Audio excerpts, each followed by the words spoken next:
Hey guys, Mark here. In this video, I'm going to be going over Shopify advice that will actually make you print from an 8-figure operator. First up on the list, we have your creative strategy. Now, specifically what I mean here is what is the ratio of ads that you're testing that typically falls into 2 to 3 categories. How many new concepts are you testing, which is ads that are completely different from anything that you've ever run. Number 2, how many variations are you testing? And then number 3, some people like to split up variation testing into like a macro variation versus a micro variation. Doesn't really matter. The point is you should be clearly prioritizing the new concept creation instead of iteration and variation testing. The reason why is because the way that new Andromeda algorithm works is it's sorting through ads and grouping them together kind of in these containers. And if you have a bunch of variations within the same ad set or even within the same ad account period, Facebook is going to be sifting through those and grouping them all together, even though they may have a different hook or a different scroll stopper, etc. So really prioritizing new concepts, very important in your creative strategy. So for that reason, we are going to be putting this in the A tier. Next up on the list, we have the 1 relaunch rule. Now, this is a rule I came up with specifically if you are a beginner, because a lot of people that are getting into e-com, they fall into this trap of kind of like spam testing products. I'm not a huge fan of that. I like to actually go for testing quality of product compared to quantity. But nevertheless, even if you do test a product and it doesn't really look good, right? The metrics are pretty poor. You're nowhere near your break-even return on ad spend. If that's the case, I have a 1 relaunch rule, which means I will go and look at all of my ad data. I'll look at the creatives, I'll look at the audiences, I'll look at the landing page level, conversion rate, add to cart ratio, etc. And I'll say, okay, I have one more chance to make this product a success. I'll read the data, I'll make adjustments. For example, if I have a really shitty add to cart ratio, what I'll do is I'll just completely test an entirely new landing page structure. And if I don't improve that number or get anywhere close to break even or ideally profitable, then that's going to be an entire product that I cut and move on to the next one. That is my 1 relaunch rule. Now, this only really applies to beginners, so for that reason, I'm going to put this one in the C tier. Next up on the list, we have having a very strong Facebook infrastructure. And what I mean by this is a diverse and bulletproof setup of ad accounts, business managers, pages, pixels, etc. The reason why you need this is because Facebook all the time goes on these rampages of, either completely shutting down ad accounts or kind of shadow banning ad accounts where the performance just goes absolutely bonkers and your ROAS just drops by like 30 to 50% and all this crazy shit happens. This is just the nature of running ads on Facebook, right? If you're not comfortable with it, go fucking run ads somewhere else. But it's part of the game. So you have to build an infrastructure in which you are bulletproof. No matter what happens, ad account goes down, page goes down, business manager goes down, you can be up and running in under a day. If you don't have that diverse setup, that is an extreme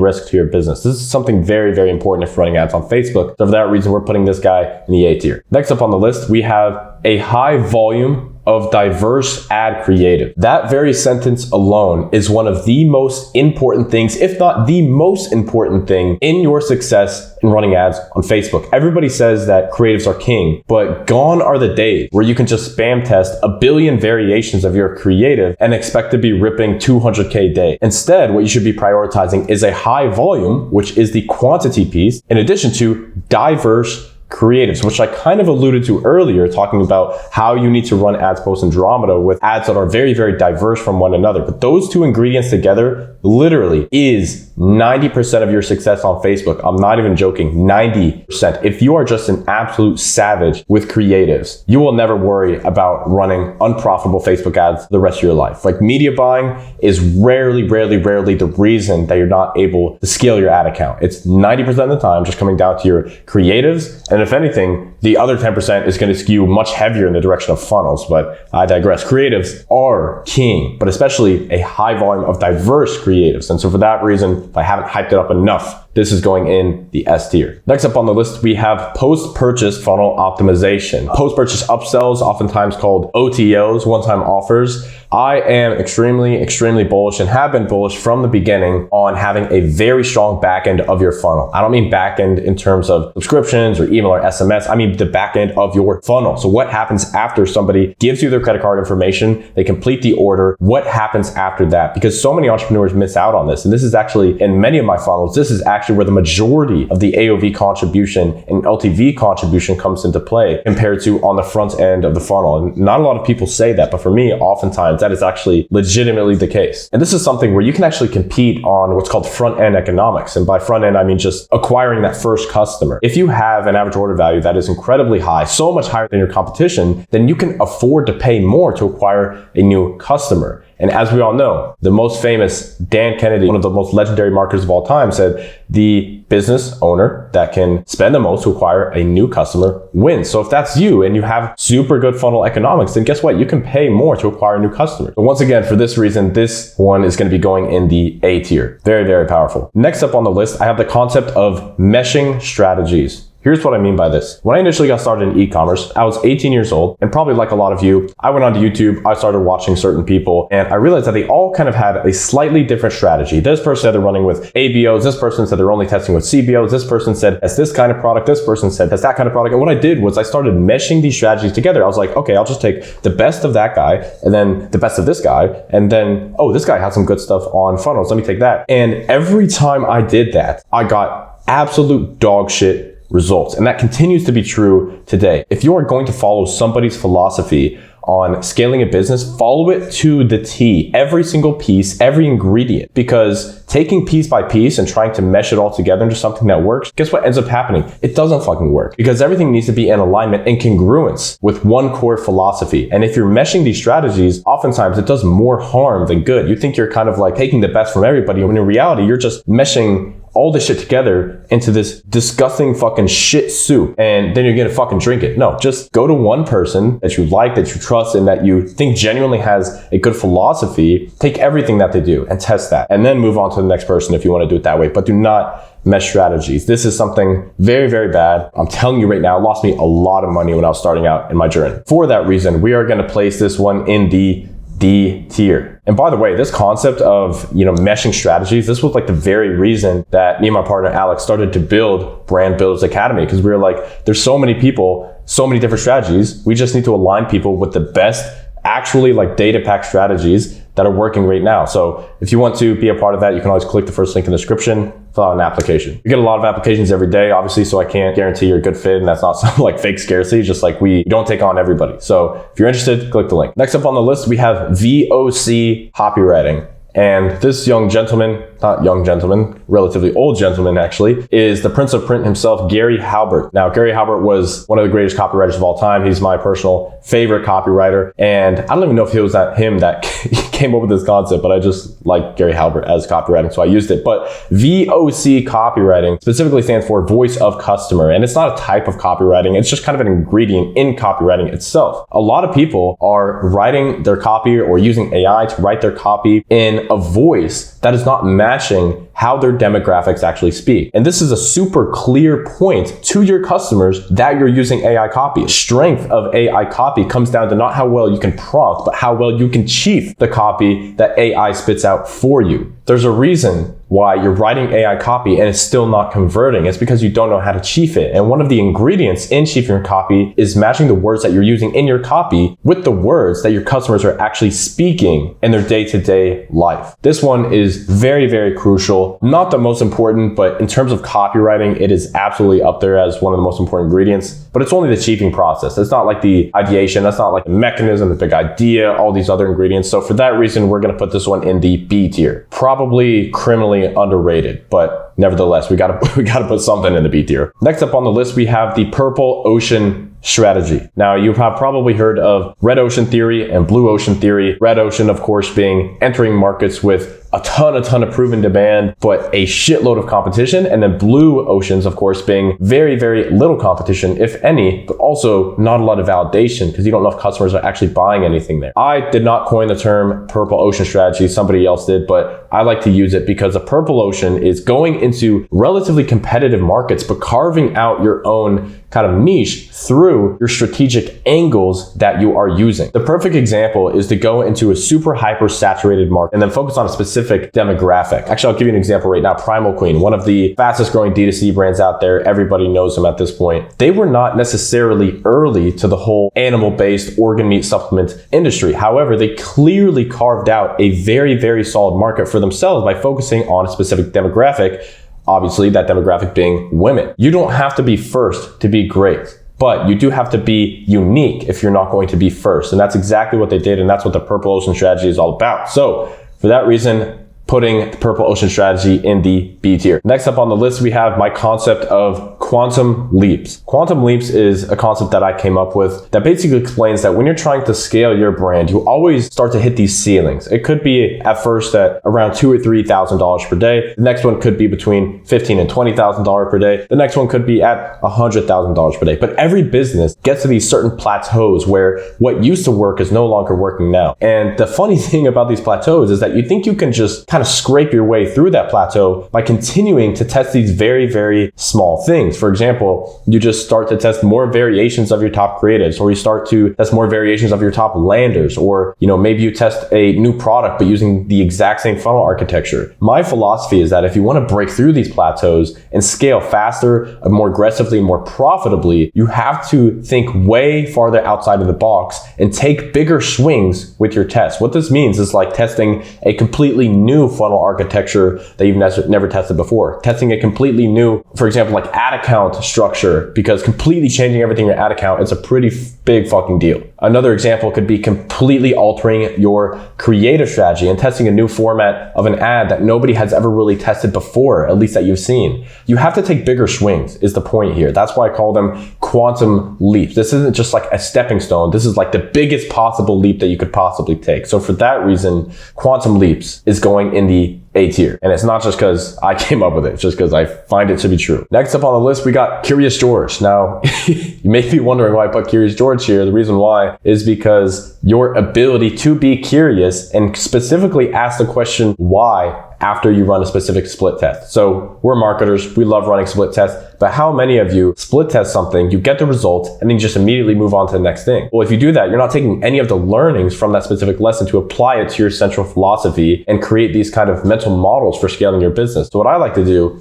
is always ask the question why. You test something, it doesn't work, why? What is the conclusion that you came to, right? You test something, it does work, why? If you don't ask that question, you end up losing a lot of the learnings from that specific test. And a lot of people are just thick-skulled and they just move from one test to the other without really understanding why it even worked in the first place. So not the biggest deal in the world, but in terms of furthering your understanding, I do believe it's quite important. Regardless, we're going to put this one in the C tier. There's just more important things, man, like, creatives. It just goes back to creatives. All right, this tier list can barely fit on my screen, but what we have up next is your back-end economics being more important than your front-end economics. Now, the way that most people understand this is simply through acquiring subscriptions and building up your MRR, your monthly recurring revenue. Most brands that are scaling incredibly aggressively and successfully today, they're doing something in the initial stages of their company where they're actually losing money acquiring high value customers, specifically high lifetime value customers, high LTV customers in the form of recurring subscriptions. So Primal Queen is another great example. They would be losing money every single month to acquire customers, but every single month they're also building up greater and greater amounts of monthly recurring revenue. So you kind of have to eat first order profitability on the front end, but the more